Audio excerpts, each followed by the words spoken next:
Hi, everybody. Welcome to Harborside History, Episode 3. My name is Carin Bloom, and I'm the Manager of Education and Programming for Historic Charleston Foundation. And this month, March, we're talking about Women's History Month. Now, here at the Aiken-Rhett House, there are a ton of incredible and important stories, but for Women's History Month, we're going to focus on Dorcas Richardson. Dorcas was born in 1820, and she was enslaved to the Aiken family right here at the Aiken-Rhett House. And we know she was because her name appears in a deed of trust that was signed between William Aiken Jr. and Harriet Aiken when they got married. So what we know is that Dorcas actually was enslaved to Harriet, but when Harriet got married, her property, including her enslaved people, became the property of her husband. And Dorcas wasn't the only one on this deed of trust. It also included about 20 other individuals: Dorcas's husband, Sambo, two of their children, Rachel and Victoria, and a number of other people who lived right here in the workyard at the Aiken-Rhett House.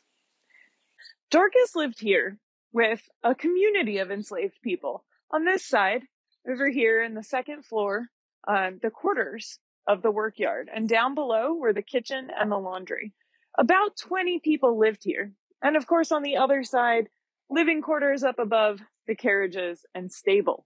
So we know that the Greggs family, Tom and Anne and their son Henry, lived here. The Crutchfield family was also enslaved to the Aikens, as well as two carpenters who are known only by their first names, Will and Jacob. We also know that a young girl named Phyllis was enslaved here, but she died at the age of 16 from consumption. That's tuberculosis as we know it. This yard where I'm standing would have been their whole world. Take a look at the high walls, the stunning architecture, which is the architecture of control. Windows only on the side of the buildings that face into the workyard, and windows from the main house, multiple windows from the main house that look down onto that workyard, providing surveillance for the enslaving family any time of day from almost anywhere in the house. It's really important that we understand the context in which Dorcas lived. She lived an incredible life, and I want to tell you more about it, but to do that, we're going to go inside some of these spaces. Now, as I mentioned, the first record that we have of Dorcas on this property is the deed of trust from 1845. But that was when Dorcas was already 25 years old. We don't know to whom she was enslaved before coming to the Aiken family in the Aiken-Rhett House here, but it's possible that it was to Harriet's family, the Lowndeses. We know also that Dorcas's first daughter, Rachel, is listed as having been born in 1831, and if you do the math, that means that Dorcas was only 11 years old when she first gave birth. Now, we don't know when she married her husband, Sambo, and the historical record is silent on the circumstances of Rachel's parentage, but it's certainly possible that her father was a white enslaver. We have to do more research to find out more about Rachel. What we do know is that Sambo and Dorcas's second daughter, Victoria, was born in 1844, a full 13 years after Rachel. Either way, it's important to remember that Dorcas, at 11 years old, gave birth to a child while she was still a child herself. Attending the Aiken women was another task that enslaved women here in the quarters might have undertaken. And I know I already mentioned laundry, but it's a really big part of life for the enslaved community here. In fact, we should go into the laundry part of this building and check it out because there's a lot more to learn. Follow me.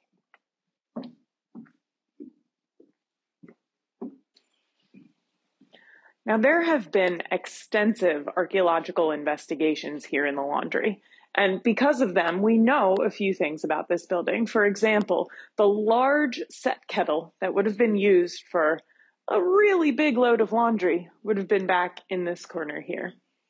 Now, we know that the laundry at the Aiken-Rhett House was actually a thriving business The enslaved women who were doing laundry here were taking care of much more laundry than just this family's clothes and linens. And we know that through the archaeology. In the case behind me, there are a number of buttons, just a small sampling of what was found, including a 19th century button from a police uniform. Well, there were no policemen in the Aiken family, so what's going on here? Well, we know that this was a business that was thriving in this part of the city, and it included part of the hiring out system that Charleston is known for and has a unique claim to in the history of the institution of slavery in America. The hiring out system meant that skilled enslaved workers, artisans, craftspeople could potentially be hired out from their enslaver to another enslaver. This was an extra source of income for the one who enslaved that particular artisan or craftsperson, but it also meant that there could be a potential income stream for that enslaved person as well. That's important. Freedom seekers could be earning and saving money to potentially purchase their own freedom or that of a relative or family member. It also meant that there was a bit of psychological warfare going on. Enslavers wanting to keep an enslaved population happy, an enslaved population that probably isn't content with their circumstances, but sees a potential avenue to freedom. At any rate, we know that here in the laundry that was most likely presided over by Dorcas, by Anne, and by the other women enslaved to the Aikens, that this business was going on well before the Civil War. There was money to be earned here. Now, the laundry business thrived here even after the end of the American Civil War, but in 1865, when emancipation came, Dorcas took a better opportunity. She stayed in Charleston, although she left this place, and she became an assistant matron at the Colonel Shaw Colored Orphan Asylum. When Dorcas became the assistant matron, she was making $25 and then $35 a month for her salary. With this money, she was able to open bank accounts for all of her children. Eventually, she became the head matron of the orphan asylum, and she was making $50 a month, a substantial amount of money for anyone in the 1870s. Dorcas signed her name to all of her bank deposits, so we know that she was literate from before. As the matron of the orphans asylum, she was responsible for upkeep of the facility, care of the children, making sure that they were fed healthy and filling meals, making sure that they were clothed and cared for, all on a budget that was offered to her from the state of South Carolina, which, as we know in nonprofit work, isn't always the amount that's promised. She had a lot of responsibility.